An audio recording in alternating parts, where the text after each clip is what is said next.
Assalamualaikum warahmatullahi wabarakatuh. Berjumpa lagi dalam video pembelajaran secara perminatan bersama Ibu Aning. Hari ini Bu Aning akan menjelaskan materi kelas 12 semester 2 yang berjudul mengenai penyatuan Jerman atau reunifikasi Jerman. Untuk itu, anak-anak yang berada di rumah, silahkan disimak dengan baik ya.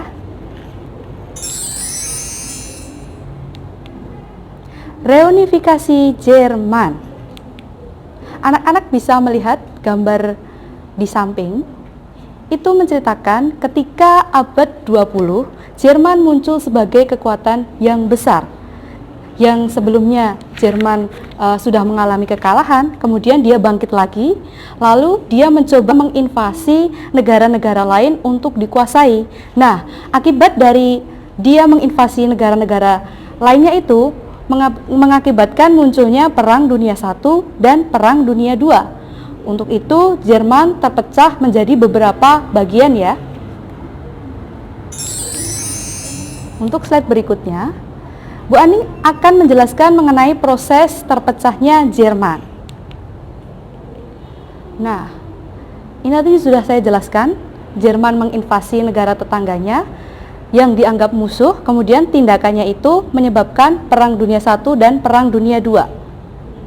Kemudian Jerman mengalami kekalahan dan mengakibatkan negaranya terpecah menjadi beberapa bagian wilayah. Pembagian Jerman sendiri itu terbagi di dalam Perjanjian Potsdam. Nah, Perjanjian Potsdam itu dilakukan pada tanggal 17 Juli sampai dengan 2 Agustus 1945. Berdasarkan Perjanjian Potsdam, Jerman terbagi menjadi beberapa wilayah.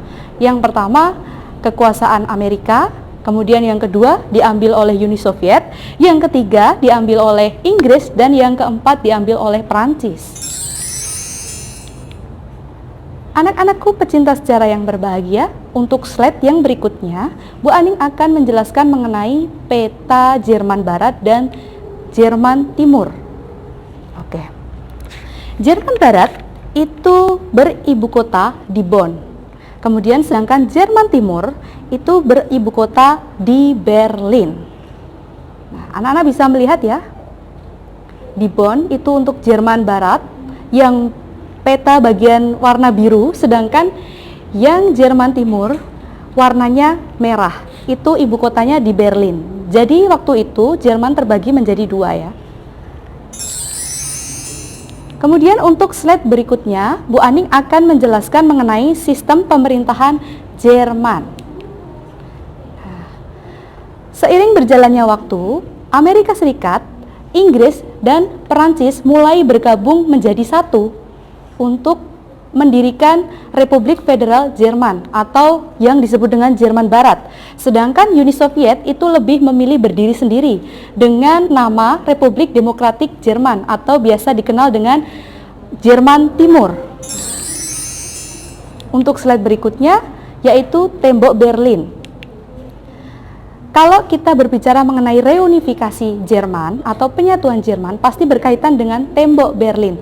Nah, pada waktu itu Jerman Timur mendirikan Tembok Berlin pada tanggal 3 Agustus 1961. Kenapa? Karena pada waktu itu Jerman Timur memiliki sistem pemerintahan secara komunis, yaitu apa-apanya berpusat pada pemerintahan. Jadi penduduknya itu tidak diberi kebebasan. Sedangkan Jerman Barat itu lebih ditekankan pada kebebasan karena lebih condong pada liberal ya, liberal kapitalis. Jadi lebih adanya kebebasan individu ya. Sedangkan Jerman Timur itu lebih berpusat pada pemerintahan. Jadi pemerintahan pusat. Jadi apa-apa diatur oleh pemerintahan pusat seperti itu. Nah, kenapa pemerintahan Jerman Timur mendirikan Tembok Berlin? Karena pada waktu itu banyak penduduk dari Jerman Timur yang ingin mencoba melarikan diri ke Jerman Barat. Kenapa banyak penduduk Jerman Timur melarikan diri ke Jerman Barat? Karena pada waktu itu penduduk Jerman Timur itu mereka mendapatkan tekanan yang kalau mereka itu menginginkan adanya kebebasan. Kalau di Jerman Timur kan tidak ada kebebasan, maka dari itu mereka banyak yang melarikan diri ke Jerman Barat untuk mendapatkan jaminan kebebasan. Karena diketahui oleh pemerintahan Jerman Timur banyak yang melarikan diri ke Jerman Barat, oleh karena itu pimpinan dari pemerintahan Jerman Timur segera mendirikan tembok Berlin yang ada kawat-kawatnya seperti itu. Jadi beberapa penduduk tidak bisa lompat atau berpindah atau melarikan diri ke Jerman Barat. Sampai ada yang berani melarikan diri ke Jerman Barat, maka dia akan ditembak mati oleh pemerintahan Jerman Timur. Seperti itu. Nah, untuk slide berikutnya, ini adalah pimpinan dari pemerintahan Jerman Timur yang bernama Erich Honecker, yang dikenal sebagai pemerintahan yang diktator ya, apa-apa harus nurut dengan dia. Dia yang memimpin Uni Soviet untuk menguasai Jerman Timur. Nah, kemudian yang selanjutnya yaitu sebab reunifikasi Jerman. Sebab reunifikasi Jerman yang pertama yaitu pemerintahan Jerman Timur mengekang kehidupan rakyat. Sudah saya jelaskan yang tadi ya. Kemudian yang kedua, keadaan ekonomi tidak stabil bagi Jerman Timur. Nah, karena tidak adanya kebebasan, maka sistem ekonomi yang ada di Jerman Timur itu tidak mengalami kemajuan. Jadi ketinggalan kemajuan dari Jerman Barat ya. Jadi lebih unggul Jerman Barat ketimbang Jerman Timur. Seperti itu. Kemudian yang ketiga, kemajuan Jerman Barat itu sangat pesat.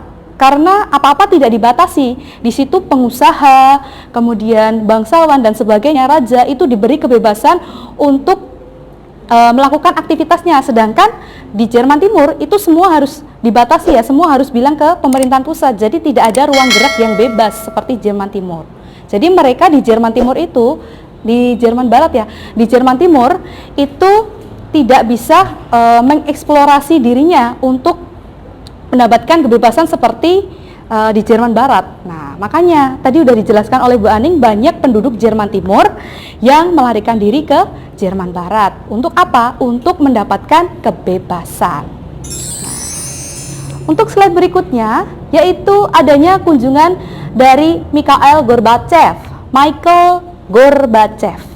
Nah, Mikhail Gorbachev itu melakukan kunjungan ke Jerman. Nah, karena adanya kunjungan itu, lalu memunculkan adanya tuntutan perubahan di Jerman.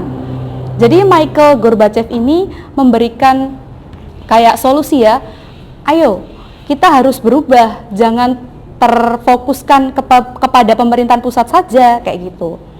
Dia memberikan solusi seperti itu. Nah, kemudian karena adanya solusi dari Mikhail Gorbachev ini, lalu pemimpin di Jerman Timur digantikan oleh siapa? Oleh Egon Krenz. Nah, Egon Krenz ini dia memimpin, sifatnya itu lebih terbuka daripada Erich Honecker yang sebelumnya ya, kayak gitu. Nah, kemudian ketika dipimpin oleh Egon Krenz ini kemudian mulai mengganti mata uang Jerman Barat digunakan di Jerman Timur. Nah, jadi Jerman Timur itu menggunakan mata uang Jerman Barat. Jadi mulai sedikit demi sedikit dipersatukan kayak gitu. Kemudian akhirnya berhasillah tembok Berlin itu diruntuhkan.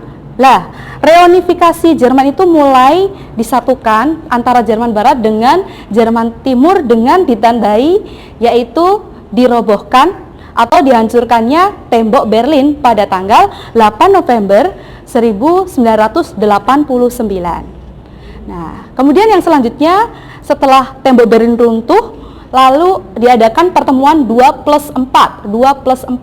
Nah, pertemuan ini untuk apa? Pertemuan ini digunakan untuk membahas reunifikasi Jerman yang selanjutnya. Kayak gitu. Nah, akhirnya diputuskanlah pada tanggal 3 Oktober 1990, Republik Demokratik Jerman itu dibubarkan lalu dileburkan ke dalam Federasi Jerman. Jadi dijadikan satu ke dalam Federasi Jerman di bawah pimpinan Amerika Serikat. Jadi itulah yang menandai berakhirnya proses reunifikasi Jerman. Seperti itulah cerita dari reunifikasi Jerman atau penyatuan Jerman. Kemudian slide yang terakhir yaitu mengenai dampak dari reunifikasi Jerman. Yang pertama, lemahnya ekonomi Jerman Timur. Kenapa bisa lemah? Tahu ya, karena para pengusaha di Jerman Timur itu tidak diberikan kebebasan dalam memajukan usahanya. Nah, jadi apa-apa harus dipantau oleh pemerintahan pusat, seperti itu. Jadi apa-apa harus diatur oleh pemerintahan pusat. Kemudian yang kedua, berakhirnya pemerintahan komunis karena adanya masukan dari Mikhail Gorbachev tadi ya. Kemudian yang ketiga, adanya kebebasan rakyat Jerman. Karena adanya reunifikasi atau penyatuan Jerman, nah rakyat Jerman itu mulai ada rasa kebebasan dalam dirinya, dalam diri mereka masing-masing. Oke, sudah selesai? Iya. Oke, salam histori. Jangan lupa kalian tetap menjaga imun kalian ya di rumah. Semoga kalian tetap sehat. Terima kasih sudah menyimak penjelasan dari Bu Aning dengan baik. Semoga ilmu hari ini bisa bermanfaat untuk kalian.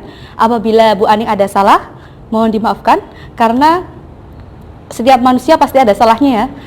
Yang sempurna itu hanya milik Allah Subhanahu wa taala. Oke, sampai jumpa pada video pembelajaran selanjutnya. Saya tutup dulu. Assalamualaikum warahmatullahi wabarakatuh.